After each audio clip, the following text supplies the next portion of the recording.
Hello, folks. Welcome to Karate Without Belts. I'm John. And I'm Jeremy. Welcome, folks. Today we're going to dispose with the pleasantries in the beginning because we both decided that small talk is for losers, and we're going to get right into our topic. But anyway, Jeremy, how are you? Well, just trying to keep warm right now. So I know the feeling. Even though I live in a subtropical on a subtropical island, we've had wind factor that's made it feel like 40 around here, or I guess 10 for everybody else who uses Celsius. I'd take that right about now. Yeah, at least it's not. At least where I'm at, we don't have rain, wind, and ice. Yes. So, well, as we had left people off on a cliffhanger last week, from talking about traditions.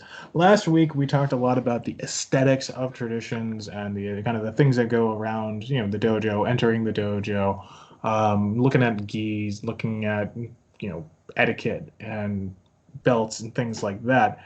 If you're really interested in something like that, please go back and listen to last week's podcast. Today we're going to go on a bit of a different journey, though. Today we're going to talk about the traditions of going with one style and possibly going into multiple styles, how people have kind of looked and capitalized on that, and kind of what that shakes out both from a community level and also a personal level in terms of curriculum. So I guess, Jeremy, what do you think? Do you think people, when they start, view karate, or I guess any martial art, but karate in specific, as kind of the same thing and then branch out into different things, or they normally see it as just, there's a bunch of different aspects in karate, or a bunch of different styles in karate, and they can go on those different styles initially? Yes. I mean, kind of all the above. Right. I think one of the things, I think it boils down to a little bit of, along with training, there needs to be a historical aspect to your training. Understanding lineage, understanding where certain things came from to assist in kind of your journey in training. I mean, and if you don't want to do that, then yeah, stick with one style. But if you understand the lineage, then if you do cross over into another style, then it's like, okay, I understand where this is coming from in relation to what I've been training in, things like that. Or it's like, well, this is completely different. Can I tie this in? May not be. So, I mean, those are kind of some of the questions I think we're going to dive into a little bit more tonight. So, Right. And I think one thing a lot of people, when they generally start karate, they don't really think too much about that. They don't think too hard about whether or not they're starting an Ishinryu, Shorinryu, or Goju, or Shotokan, or whatever styles there are. The history and the lineage doesn't seem to really matter. It's just they want to start doing something, right? right. And what traditions they fall into is this kind of what they fall into. I think a lot of the time it's based on the people who they interact with more than the traditions themselves. Right. And I think it all, I mean, we'll get into this a little bit more also. I think it also depends on how intense your curriculum is also. And we'll get into that a little bit later. I remember one of my old training buddies, one of the things he used to say is, this is one of the only things that I've done that the more I do it, the more difficult and complex it gets. That's interesting. Why do you think he said that? Well, I think because it wasn't so much. I think because he was really good at analyzing things as well. Kind of him and I, we really worked well together doing that kind of stuff. And I think as he started studying a little bit more and started pulling, okay, practical applications out of kata, which if you're doing that right, it can become very simplistic, or it can be very very complex. Right. He was really getting into a lot of that near the end of when I was training with him, and he was like, this just keeps getting more and more complex. And it's like you just keep going and going and going with it. It's like it's a never ending puzzle in some ways. And in a way, he's right. But if you have some type of system that's like, you look at you have a base kata and that's it. You don't get into a lot of analysis, or okay, here's your set exercises. You do them, you do this, you do that. Then, there's not much analysis going on with it. Therefore, it really, other than just doing it and learning, 1, 2, 3, 1, 2, 3, 1, 2, 3, there's not much more to it than that. So therefore, it's not as complex. And I think there's a lot to be said when people think they see somebody who's been training for 20 years and they see somebody who's been training maybe the same place for, we've kind of all seen the guy who's been in the same place forever and an age, and he's, or not just he or she, has been there for a long time, and they've always stuck with the person they've been with, Right. for better or for worse, and that's loyal, and that's to be commended to a large degree. That's loyalty. Oh yeah,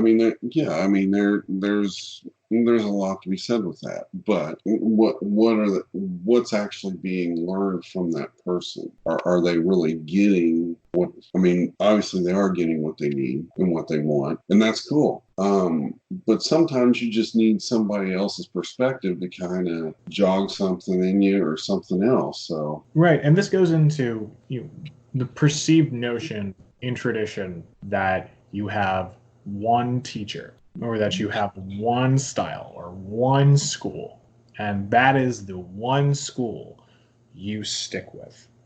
yeah, I'm not against that. I don't think anyone really is. And I think there's enough evidence to show that people definitely have a reason for doing that, security reasons, family reasons, whatever. But I don't know where it comes from in tradition where we only have one teacher and that's it. yeah. I know. Like for me, I've had many instructors that have shown me different things along the way. Everything from understanding the historical context of something to actually showing me techniques, actually showing me kata exercises, sparring techniques, different things like that, grappling techniques, entries, how to analyze kata has been a big one too. How to look at another system and analyze what they're doing and how you can make that work for you. There's a lot of different things there. What's interesting that a long time ago, I feel like probably turn of the last century, there was a large emphasis in karate, especially in Okinawa, of it being acceptable to have multiple teachers. I think it's always been acceptable, or it's just kind of going to be a part of what you're going to do, or kind of just part of life. The whole idea of one style, one teacher, one life. I feel that has been something a little more something that's come to be because of style creation. Well, it can either be that, or it can also get into almost like I don't know how to put almost like your own little kingdom of some sort, if that makes sense. Fiefdom. Yeah, fiefdom. Kind of. Hey, I've got this, and there may be some insecurities if somebody goes out and learns something, and then basically say, well, wait a minute, this person's saying this isn't right. How do you not see that, or how do you view that? And I can see it from an instructor point of view where probably some instructors do not want to be questioned about certain things. It becomes difficult when you have students who go around and just don't really listen to what you say, and say, this person said this and this person said that. So you get someone who runs around to a bunch of different schools, doesn't really have a solid base, as it were. Right. And yeah, and I'm not talking about that. I mean, yeah, I'm not talking about a professional white belt, as I like to call them. But I mean, No, no, not that that's bad, but I mean, I remember a student that we had that was like, oh, I want to train this, I want to train that, I want to do this, I want to do that, I want to do this. And he'd been with us like 6 months. And it's like, you got to have a base to grow off of. And they don't know how to do anything at that, or they maybe know how to do a little bit of everything really badly, and it just gets into maybe like how much one can learn and how much one can actually like determining on like their own practice. Yeah, I see that as a big problem with, and I'm not trying to open up a can of worms, with some of the people who do mixed martial arts. And not in a bad way, it's just they do a little bit of this, a little bit of that, a little bit of this, a little bit of that. And until they actually get it combined into an actual base that they can use, it's still always a little bit of this, a little bit of that, a little bit of this, a little bit of that. I mean, if you look at cooking, granted, so, since the Chiefs are going to be in the AFC Championship, guess what? There's going to be a lot of barbecue going on here in Kansas City. Just state that right now. All right, but Super Bowl talk on Karate Without Belts. The Eagles are already out, so I guess I have to allow this. Sorry, man. But I am going to make my point through barbecue, okay? But it is like illustrated through barbecue. Yeah, little barbecue lesson here. But if you take your meat and this, that, and the other thing, and just throw it on the grill, that's all you're going to get is just the meat. But if you do some seasoning, you do some marinades, you have some rubs going on, and then you put it on the grill for a set period of time, therefore it really kind of comes together into a meal, as opposed to, okay, that's just meat, as opposed to, hey, this is actually satisfying. And that's kind of what I take from some of the people that are doing the mixed martial arts right now, is they take this, and until they combine it doesn't become whole. And getting back to our monogamous versus single, I don't know about it anyway. Sorry, just bad. Sorry, just this is what I get for writing out points for a podcast before. All right, that's my bad. But anyway, you get into the dangers of, hey, am I just taking one thing and really getting good at it? Which there is nothing wrong with that. That is making a base solid, and that's a good thing. But are you taking many different sources and really not getting a complete picture of what you're doing and what you can do, as opposed to just recalling different things like, oh, and in this we do this, and in this we do that. And it's like, what do you do? I think what you're referring to, especially for those mixed martial arts people, those are people who kind of don't know what they're doing. I remember there was maybe 5 or 6 years ago, maybe even more than that, there was good MMA schools that put a couple different things together, and that was their base, and that's kind of was their brand too. Was how they kind of got out and got people trained up to go to fights. But the kind of bad version of that is just people who start hitting bags, and they've had a couple classes of boxing and a couple classes of Muay Thai, and they had a couple classes of BJJ, and they couldn't really make anything work. Except they know they're muscly and they know how to hit a bag. Yeah.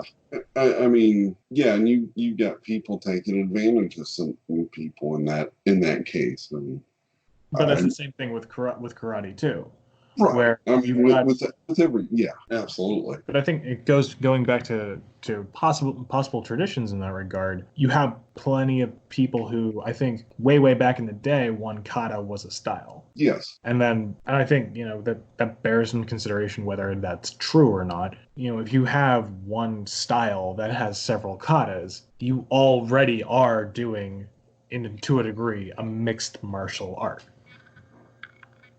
Yeah, technically, but I mean that's coming from a student point of view right now. Right. Now let's take it from an instructor leadership kind of role. where the instructor only wants you to, or the head of an organization only wants you to train in one thing, and they're bringing some type of tradition, or they're creating a tradition like this is the only thing that you should be training in. You should not be looking outside. And it's like, well, why not? I've always asked, well, why not? Why shouldn't you? It's not like we're running the 36 chambers of the Shaolin. Good movie. Yeah, right. No, I get that. Because, I mean, even they had 36 chambers. Yeah. Or 35, rather. But, you know, if you can have a comprehensive school that can, I don't want to say teach everything, but get people to understand different concepts from a very, very basic view into what people consider advanced training, then you don't need to go do that. Sure. Right? There's a lot of people who have that one style, one person, one style mentality. When they say that, they don't have a lot to offer. What they have, the only thing they have to offer is a name or a lineage that they overpress, but they don't have anything to back it up. Yeah. You know, in that regard, I don't think you can really take those people very seriously, or those who follow them are kind of following them off a ditch. Sometimes, yes, I would agree with that. You know, let's look a little bit further into it. What possible damage is actually being done to the students from instructors creating that tradition? A tradition of one like you chose this school. This is your martial arts school. Yeah, I think in some ways I think that's dangerous in several points, because sometimes I think sometimes the instructor begins to think that they may be the answer to all knowledge, if that makes sense. Yeah, and that is the major problem. There is that they become an echo chamber, and it becomes an echo chamber for whatever they want. It's strange and it's sad, and you know, this is my personal pushback to all of this, because you if you ever see anything like that, you need to walk out the door. You need to walk out the door immediately. I don't care what. If you have a really good relationship with people, if you can't talk to them about anything in a reasonable way, just because they're your teacher doesn't mean that they're God. Doesn't mean that they should be considered the tops to tops. Their skill level might be high, but that doesn't mean other people don't have other answers. Yeah, and a lot of times I know, you know, as an instructor, you don't want to get into a role. I don't know that, you know, and there's a little bit of uncomfortableness about actually saying that, but also there's a lot of authenticity about it as well, because hey, if you don't know something, you don't know it. Well, and this goes back to in the old days, they used to send other instructors used to know each other. Yeah. They would send their students over to each other to learn different things. And in a way, kind of create a new experience that their students would benefit from. Right. Rather than saying, well, you can't go train over there and blah, blah, blah, blah, and they can't go over here and blah, blah, blah, blah. I mean, in Okinawan karate, there's a lot of karate people who did not know Kobudo. Yeah. And there was a lot of Kobudo people who knew a couple, maybe one or two, an empty hand kata. Yeah. And now it's gotten to the point where people crossed over enough, especially with John Edwards, little John Edwards joke for you, to get to the point where, you know, we've got enough people who create large organizations around. We have 100 Kobudo kata. We have 45 empty hand kata. And then they use that as their sales pitch to hook people and get people on board. Yeah, I'll be perfectly honest. I really don't want to do 45 kata. I mean, I don't think I ever really wanted to do that many, but I mean, It takes forever. I mean, sometimes you do get instruct. I mean, and I get their point. They want you to be committed to that one style long enough to at least get a base. Which is important. When you Yeah, even if and you end up changing it, you've at least got that base down. right, and I think that's important. But I think getting into I think it's very dangerous that you're building all. We talk about fiefdoms. We talk about mine is the true this or true that or true whatever. You know what? The true experience is coming from the student. Period. Whatever they're experiencing is what's true to them. Period. End of discussion. That's what they've experienced, which is Yeah, not what the teachers experienced. exactly. I'm constantly at odds with this because I mean we're both also teachers in our professions as well, and I'm constantly at odds with did I learn this way or am I teaching this just from my perspective?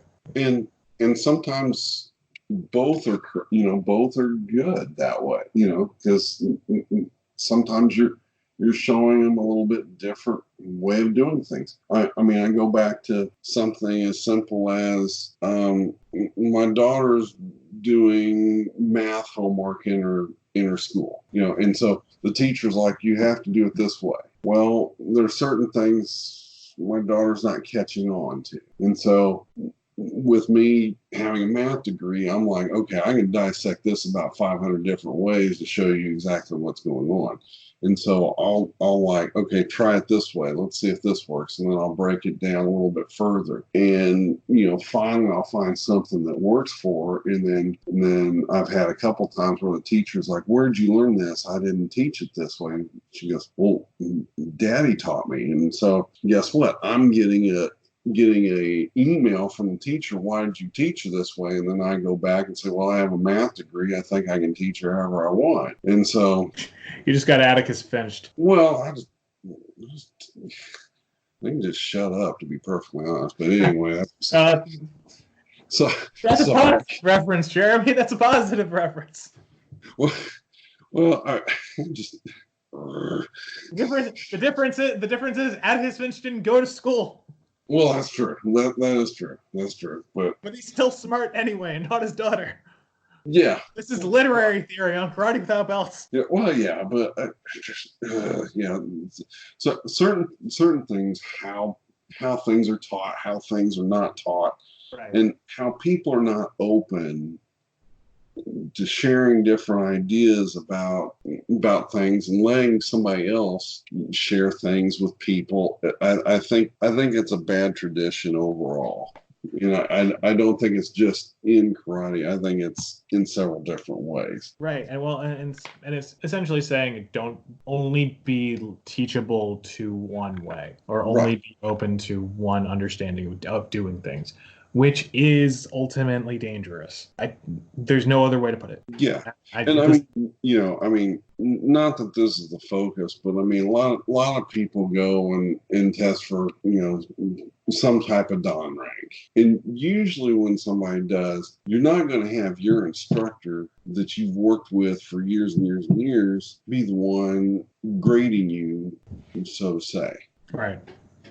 And so being able to be open to other things and open to criticism, and maybe one person shows you one thing and then understanding how to fail from somewhere else may be a good thing overall. So Yeah, and I would agree with that. And I think the tradition of the one teacher only being the only thing you listen to, I think is very modern. I think it also goes back to weirdly kind of goes back to kind of like the fake martial arts schools and the real schools where you get the martial art schools that will look really flashy and try to put a lot of things out there to people and try to have a lot of students, and then a real martial artist walks in the door and wipes the floor with them. yeah.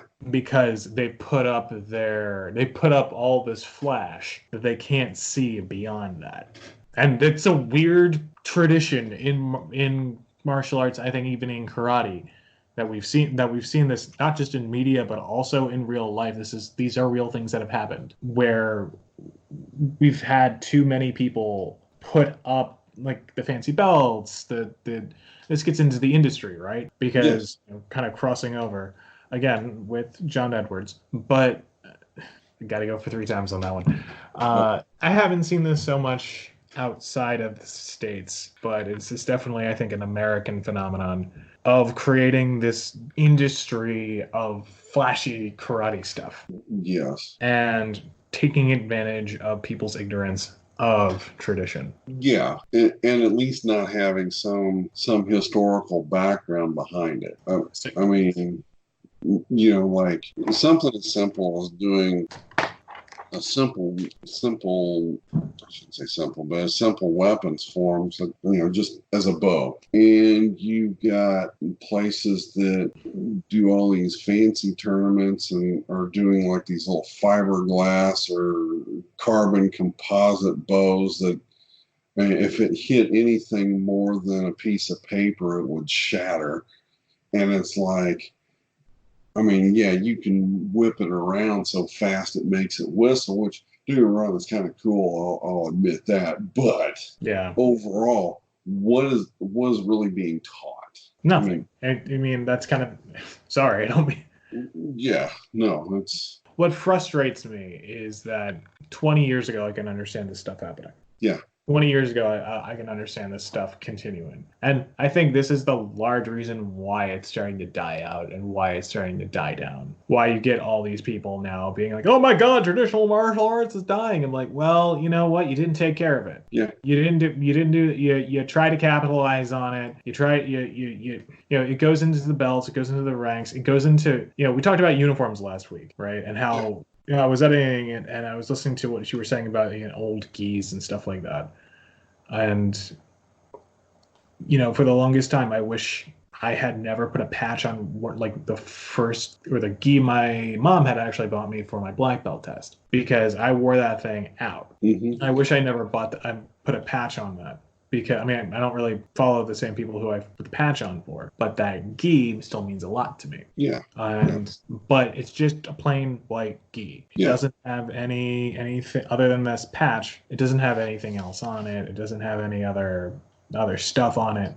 And with this whole patch culture of like a million different things on a million different things on a million different things, that black belt club, SWAT team, all this other nonsense, creating this stuff so you can do whatever with it. Some people want to use this to create kind of a tier community within their schools, but it's just unnecessary. I think it really takes more takes away than not. I would agree with that for the most part. I think if it's kept simply and it's kept very organized, I can see where there's actually a little bit of benefit from it. Right.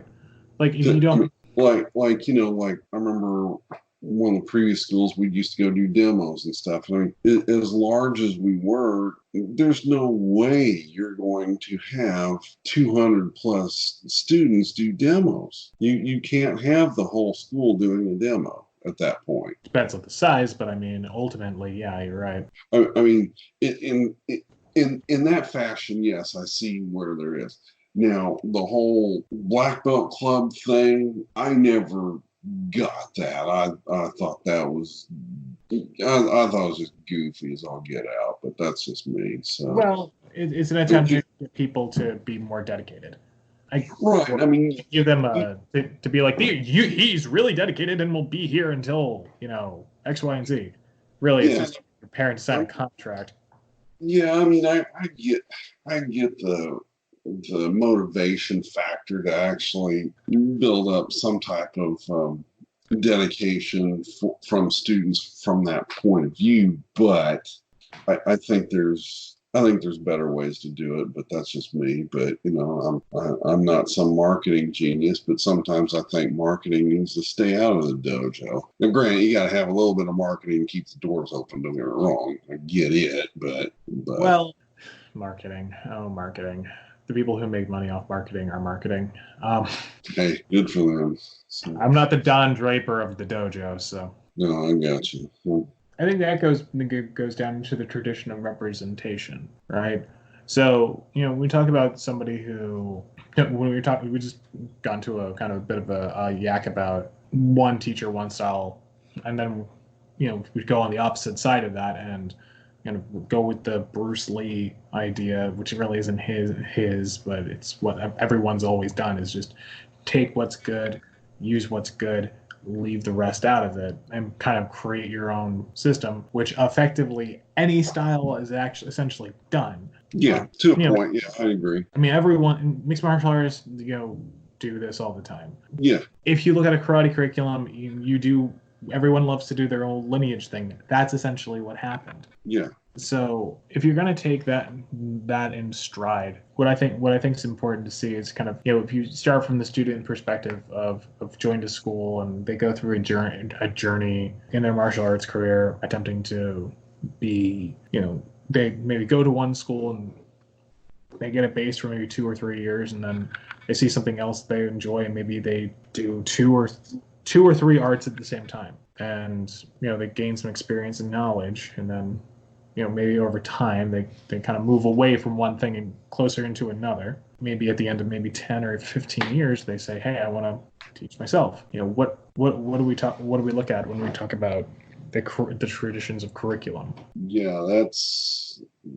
That becomes quite the sticky topic, because you've definitely got to have some basis. You've got to have some. You've got to have a base point or a baseline, however you want to call it, of what you're wanting to get students to be at certain levels. And I get that's kind of where the ranking system kind of started or has been associated with over the years. And I get Right. that. So, What you learn in a school is generally going to be compounded by rank. It right. doesn't need to be, but I think Yeah, I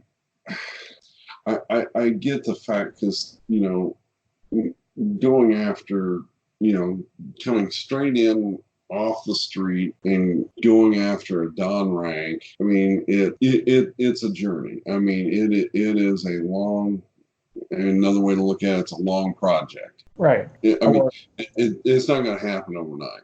It's just not.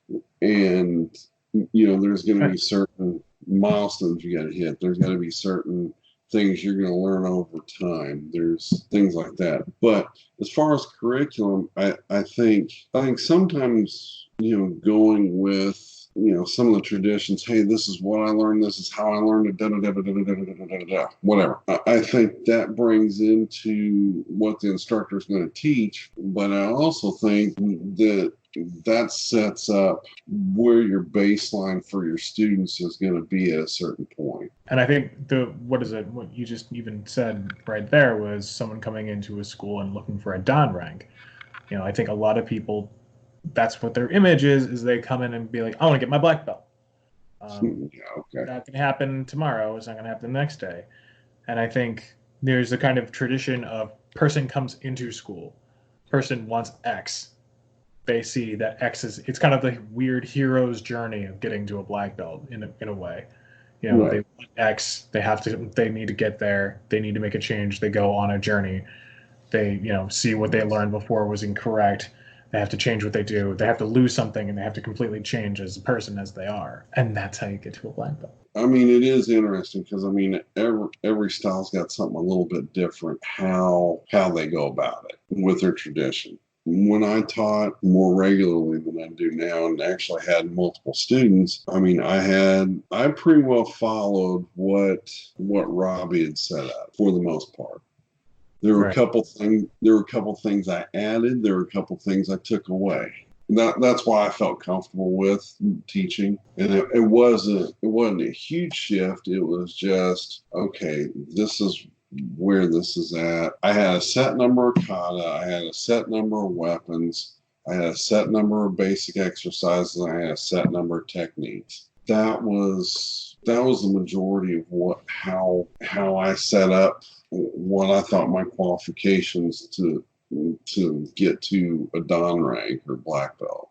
I mean, different people are different. I mean, some schools don't recognize or don't even think it's important to do Kabuto. Some do, some don't. Some schools don't want to do Kumite. I mean, there's a weird tradition of people dropping Kumite after a while. Yes. There's the there's the teacher when he's younger, and then he likes Kumite, and then as time goes on, they kind of there's some inciting incident where someone gets beat up or whatever, and then they see that Kumite doesn't work, and then they drop it, or they try to bring it back, and then the students don't like it, so they leave, so they can continue to do Kumite. That is I think is one of the oddest ones. The tradition of dropping something. Right? Yeah, tradition of being like, well, we don't need this anymore, out the door, and then everyone gets pissed off and leaves.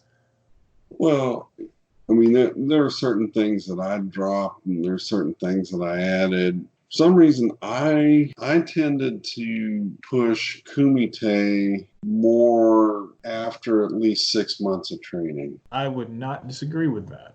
Some people want to do that like first day, right?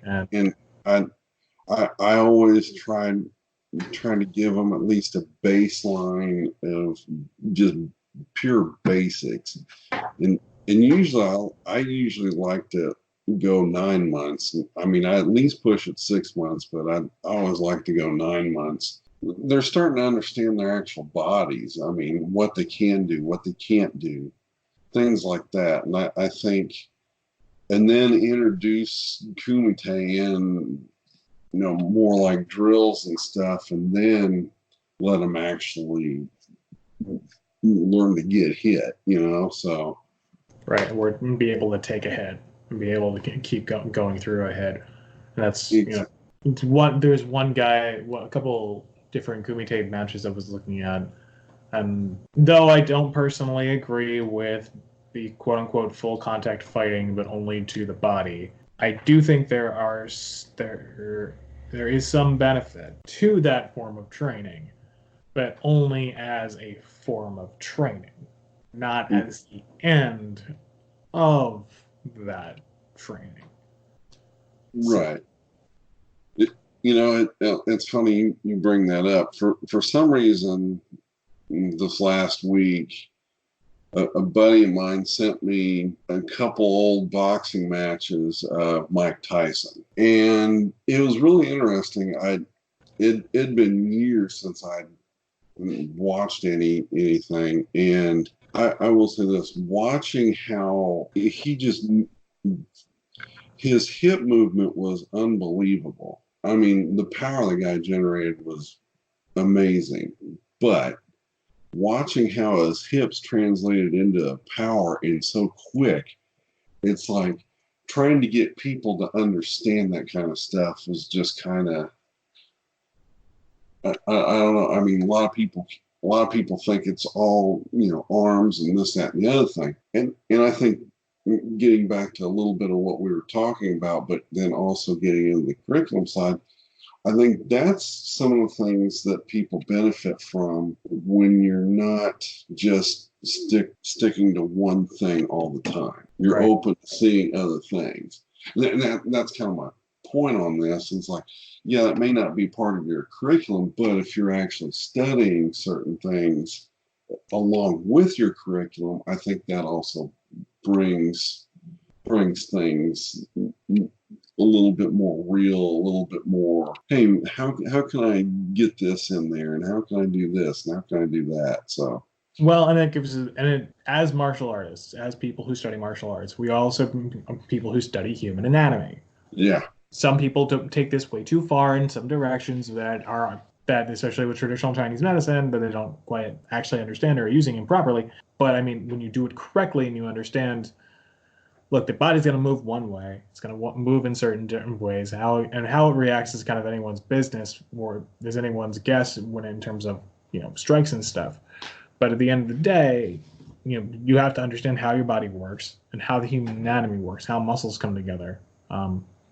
And because we're all people who do martial arts are humans, everyone's going to move, any martial art's going to move in kind of a similar fashion, in kind of a similar way. So, I mean, to be more open is to be more in tune with what everybody else is doing, and then you can kind of look and reflect back on yourself and reflect back on your own style, Right. and create something new, which I think. Yeah, and going back to the curriculum side of the house for tradition, once you're open to other things, you start adding those things into your curriculum that you're wanting to teach. Yeah. And then that's how, if you can actually understand it and be able to pass that on, I think that benefits everybody as a whole. So Exactly. And even if you, and this is the kind of the great thing about being a teacher, you can use that as an experimental tool to see if something works.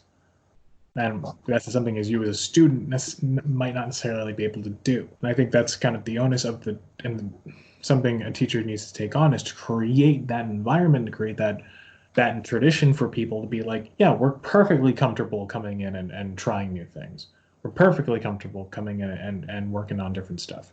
We do it within a structure of a curriculum, but at the end of the day, we need to make it work. Yeah, so absolutely. And I think that's kind of our base bone tradition in karate above everything else to a large degree. So well said. Cool. I like saying things well.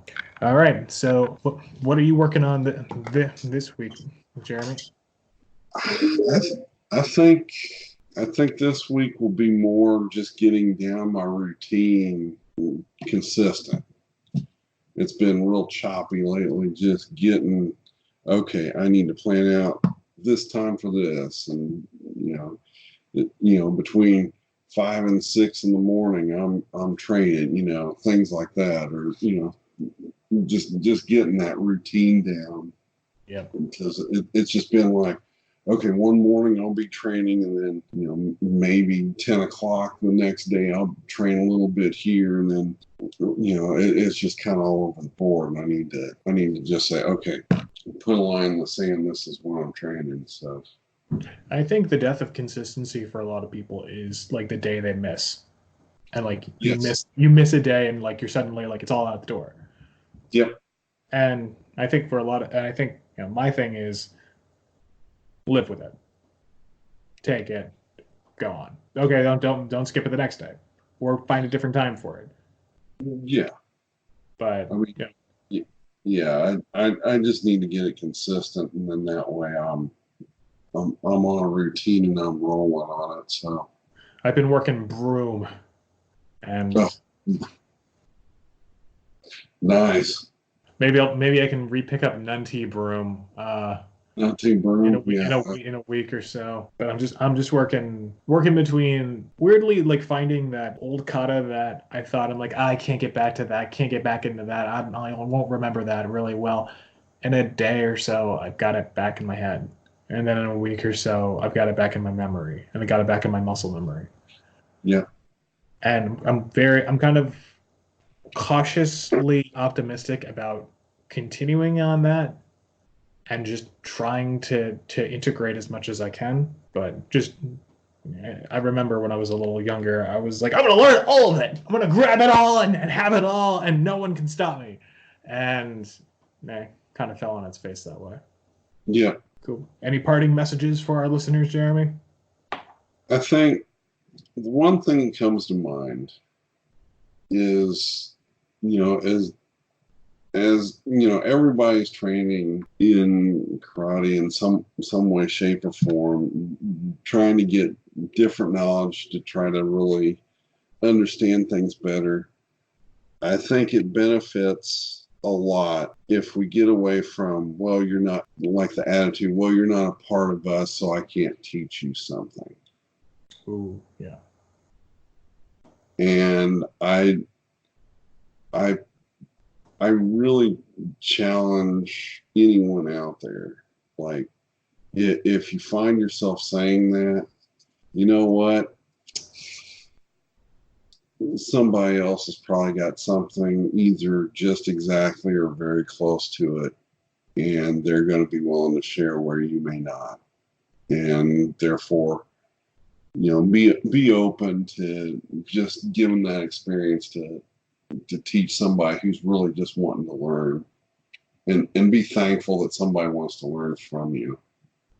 Yeah, definitely. I think I can echo that sentiment. Is that even if you might have like some kind of unconscious personal issue with that person, I think opening up is never a bad thing. Understanding when you're being taken advantage of, I believe, is really important.